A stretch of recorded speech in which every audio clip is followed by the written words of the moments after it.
Hi, this is Pat Munsey with the Kokomo Perspective. I'm here with Shawn Ulery from Button Motors Dodge, and thanks for having us over here today. My pleasure, my pleasure. Today we're going to talk about the Dodge Ram 1500 truck.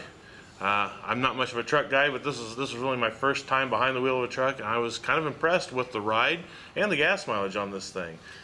Yeah, this truck we have behind us is a V6. It's the first year that Dodge has put out a V6 motor. It does get up to 25 miles a gallon in a 4x2, 23 miles a gallon in a 4x4.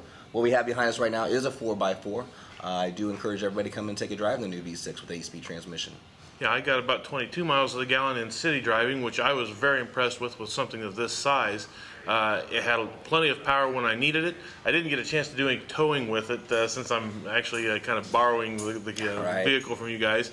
But I felt like behind the wheel that this was going to have more than enough torque to pull a decent load behind it. Absolutely, especially the ones with the V8, the Hemi engine. It does pull up to 10,000 pounds and has 390 horsepower. It's best in class in both categories, from your Ford, Chevy, GMC. Ram does dominate the competition out there.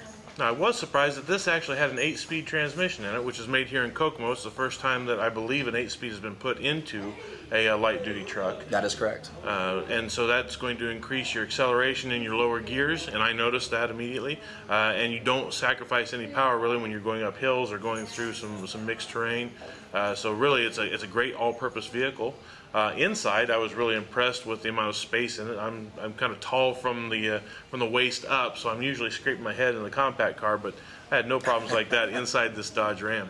Absolutely. As you see behind us, we do have a quad cab. We do have a bigger capacity in the back seat if you do pick a crew cab. Crew cab is more of your standard truck these days.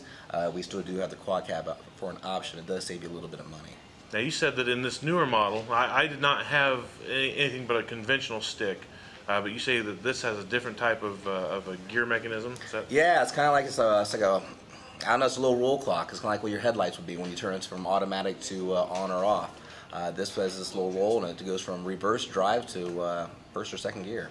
So kind of a neat thing there, and just like any of the Dodge products that I've reviewed so far this year, it has the nice information center with the satellite radio and a lot of extra options there from GPS and things like that. So it really, you've got some luxury options in a truck, and that was kind of impressive too. Yeah, those are definitely options. You can pick a more of a entry-level truck that will not have that. If you want all the bells and whistles, you can definitely get the 8x4 touchscreen radio with navigation.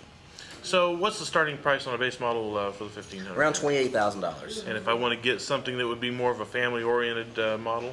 Around $35,000. So there you go. It's pretty affordable for a family vehicle if you're looking for a truck as a family vehicle, and I know a lot of you guys out there do that. And if you're looking for a work truck, this seems to fit the bill. Now, some of these models actually have some toolboxes in the side of the bed, right? That's correct. A lot of contractors do like those vehicles. They're called the Ram box. It's a very minimal expense for an option that's something that you might need. And it can be keyless entry on those. Keyless entry on almost all Ram vehicles will have that keyless entry. So hey, I encourage you to come down to Button Motors and try out one of these Dodge 1500s. Maybe talk to Shawn here and let him make you a deal today. This is Pat Munsey with the Kokomo Perspective.